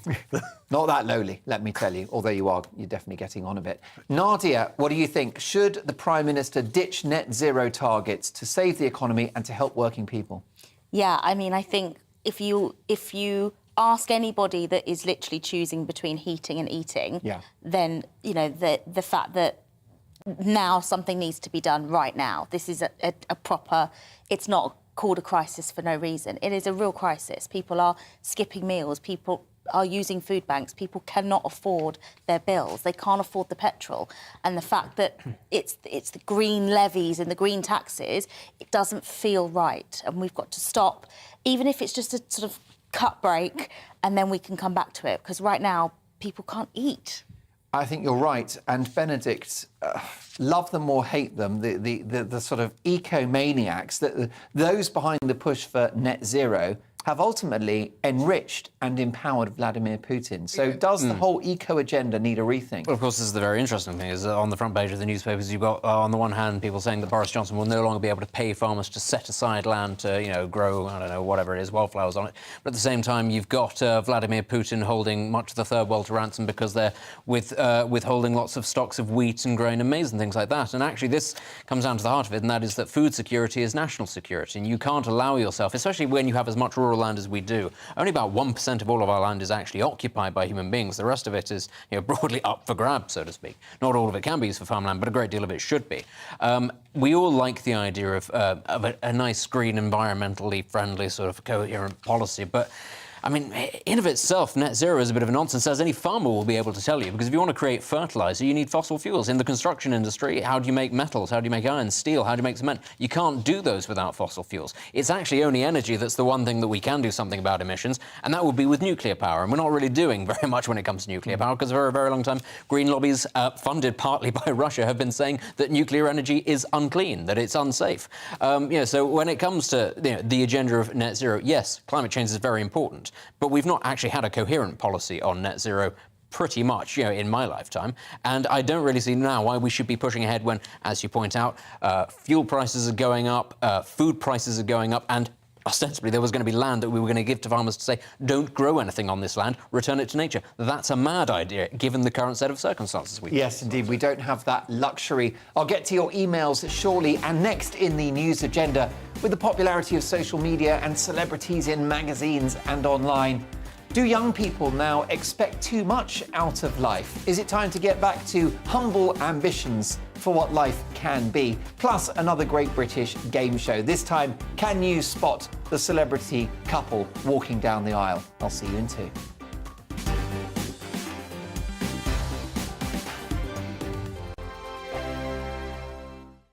We are GB News. We're right across this great nation. On TV, on radio, on digital. Absolutely everywhere. We don't talk down to you. We embrace all voices. with honest and civilised conversation. We're not part of the establishment. We're one of you. And we're only getting started. Join us on GB News, the People's Channel, Britain's news channel. Every morning from 6 o'clock, we'll wake you up with GB News Breakfast with all the stories you didn't know from the night before. So whether it's serious news, entertainment, or your own views from all over our great nation, we're here to kick off your day with a smile. The national media should be reflecting and reporting what's happening here. You will notice the northwestern accents. Whether you're with us on TV, radio, or online, every morning, it's breakfast from 6 a.m. Hope you can join us. Join us for Ministry of Offence, the comedy panel show that's just like the news, in that the left fights the right and it doesn't really seem to matter who wins. We cover the big stories. It was in fact a troop of baboons and not angry vegans. I like that. And the really important stories. Fat naked cow gets stuck in swimming pool. It's a headline in a lot of local newspapers. Yeah. We're on the same team, Nick. Yeah, but I'm just helping you. Join us for Ministry of Offence, Saturday nights, 8 o'clock on GB News. I'm Dan Wootton. Join me Monday to Thursday from 9 to 11 for the feistiest and most fun news debate on TV, where free speech reigns. I'll bring you a sharp take on the day's biggest stories, bombshell newsmaker interviews, and A-list guests. And I guarantee you, no spin, no bias, no censorship, and no reason to go to bed. That's Dan Wootton Tonight, Monday to Thursdays from 9 on GB News.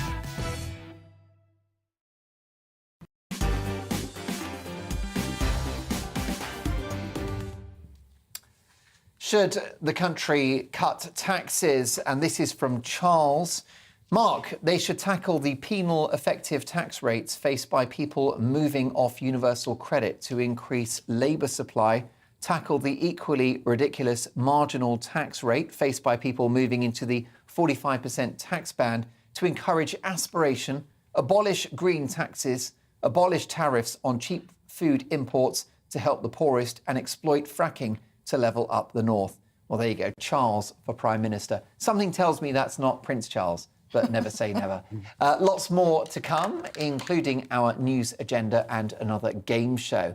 Let's start with this. A writer in Metro magazine has opened up this weekend about how she expects too much from people. She wrote, "It's exhausting, emotionally draining, and setting the bar unrealistically high about other people sets us up for disappointment every single time."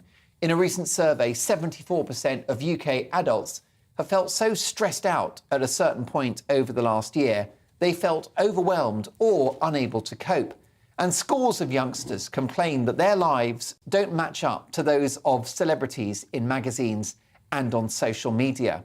With many in the post-war generation having had more humble aspirations, seeking a long marriage, in many cases a job for life and retirement at 65, it begs the question, do we now expect too much out of life? Are expectations materially, financially and emotionally now too high? Nadia Essex. Yeah. I mean, I just think, even though we're told that social media isn't real, it's still really difficult not to compare. Yeah. And you scroll and you see people, getting the job that you would love or working out and you don't have time, or living the life that you wish you had. And it can be really, even though you know that you shouldn't be doing it, you have to really clean up your timeline. Like I like to do a 6-month cull every sort of 6 months just to make sure. You should follow me, because all mine is just incredibly depressing stuff. Like, it's just like, oh my God, look, I've got to clean this bathtub. Yeah. This is a nightmare. You've got 5 kids. Yeah, oh my God, I've got to fix this. But it's real. It is authenticity. Too real. It's too real. But that's why, massive Instagrammers are coming out now, because authenticity is the buzzword now on social media. I can fake that the best. Yeah. So what, are they now coming out and saying their life is actually rubbish and then we can feel better about ourselves? Well, the biggest, if you ever post a picture on social media and it's, people with maybe stretch marks or, a few rolls or not perfect, they will get more likes now than a bikini one. Full disclosure, I am covered in stretch marks. I didn't get my figure back after the second baby. So it's not easy. I might show you photos one day. Struggle's real. Josh, briefly, what about this idea of expectations? Our parents' generation, particularly our grandparents' generation, expected a lot less, didn't they? They probably just wanted... They expected a lot find less. somebody to get married to, have a job. And a lot of them, didn't marry for love necessarily. And it's practical. Practical. But our parents' generation, the so-called the golden year, 1948, anybody born in 1948, that's the golden year where everything in your life, basically, you were a teenager in the 60s, low house prices. Are they the boomers? They're the boomers, basically. Right. They've had it pretty good, and they expected a lot, and they got a lot. The problem is now younger people not being able to afford homes, spending all their money on rent and avocados. Well, a good friend of ours, the very funny comedian Roger Monkhouse, has a routine about it where he said, look, I'm an older guy in my late 50s, and I just want to thank the young people because we've eaten all the fish, we've borrowed all the money, we've bought all the houses, and we've heated up the planet so we can have a nice warm retirement. Exactly. So that ilk. Yeah. But what do you think, Benedict? You are of the younger generation. Do you think your aspirations are too high now? Not at all. I think that this sounds a bit sort of World Economic Forum. In the future, you'll have nothing and you'll be happy about it. I don't like the sound of it. I think you should aim very high. I think you should come to terms with the fact that you'll probably fail and then you'll get up and you'll try again. Because at the very least, if you aim very high, if you fail, you'll fail a little bit higher than if you didn't try in the first place at all. That's my attitude. OK, all right. Ultimately, I plan on knocking down all of your doors and taking all of your wealth. I'm very ambitious and I mean to achieve this. This is my future. I'm very glad to hear it. OK, well, look, let's now pick up on that story around Britney Spears. It's the inspiration for this.